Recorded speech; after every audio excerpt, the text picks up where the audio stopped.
বন্ধুগণ, আমরা সবাই জানি মাটিতে গোলাপ করলে গোলাপ সাধারণত হতে চায় না, খুব তাড়াতাড়ি মরে যায়, তাই তো।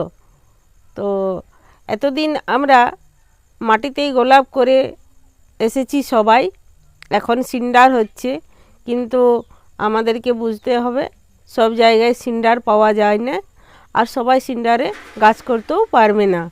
তো আজকে আমি আপনাদেরকে এই ভিডিওতে বলবো খুব সহজে যারা গোলাপ ভালোবাসেন তাদের জন্যে মাটিতে কিভাবে সেরা গোলাপ করতে পারবেন।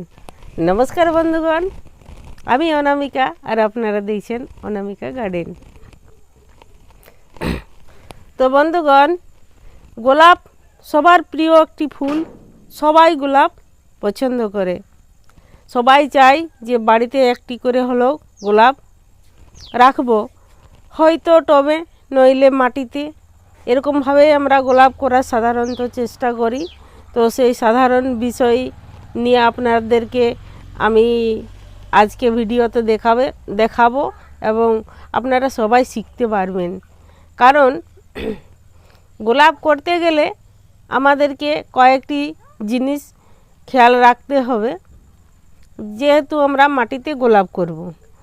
তো গোলাপ গাছের এবং গোলাপ চারার আপনারা সবাই জানেন যে খুব দাম, খুব সুন্দর সুন্দর কালার দেখে আমরা বাড়িতে নিয়ে আসি, আর ভুল পদ্ধতিতে আমরা গোলাপ করি বলে মরে যায়। তাই সিন্ডারেই হোক কিংবা মাটিই হোক, আমি ভাববো, আমি যেহেতু করি, মানে সিন্ডারের চেয়েও যারা মাটিতে গোলাপ করে তারা কিন্তু মাটির গোলাপ করতেই বেশি ভালোবাসবে, কারণ মাটির গোলাপে কোনো ঝামেলা থাকবে না।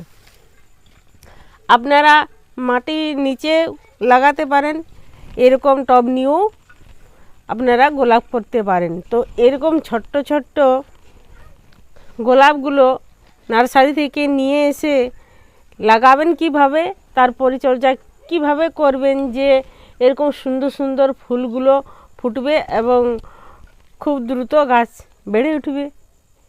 তো কি করতে হবে বলে দিচ্ছি আপনাদেরকে।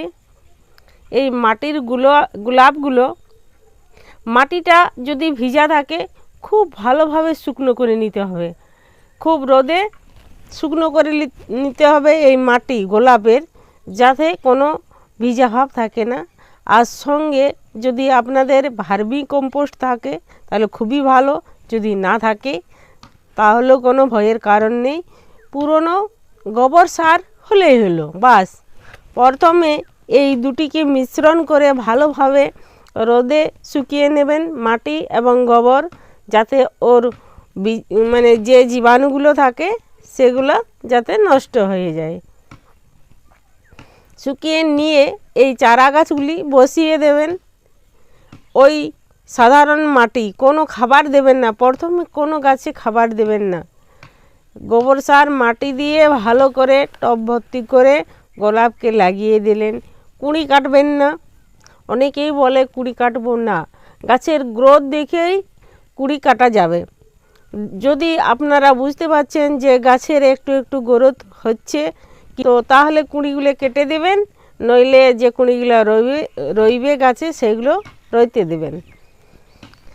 আর এই গাছে কি করবেন না, কমপক্ষ 1 মাস অবধি কোনো রকম খাবার দেবেন না, কোনো রাসায়নিক খাবার তো দেওয়াই যাবে না, আর জৈবিক খাবারও কোনো দেওয়া যাবে না। আপনারা কি করবেন, যে টবের মাটি শুকনো হলে, লাগার পরে টবের মাটি শুকনো হলে পরেই আপনারা জল দিতে পারবেন। কেমন শুকনো, যে আপনারা দেখতে পারবেন পুরা গোড়াটা শুকনো হয়ে গেল, এরপর আপনারা টব ভর্তি করে জল দিয়ে দিলেন, পুরা গাছে ভিজিয়ে গেল, নিচ থেকে গড়িয়ে পড়লো।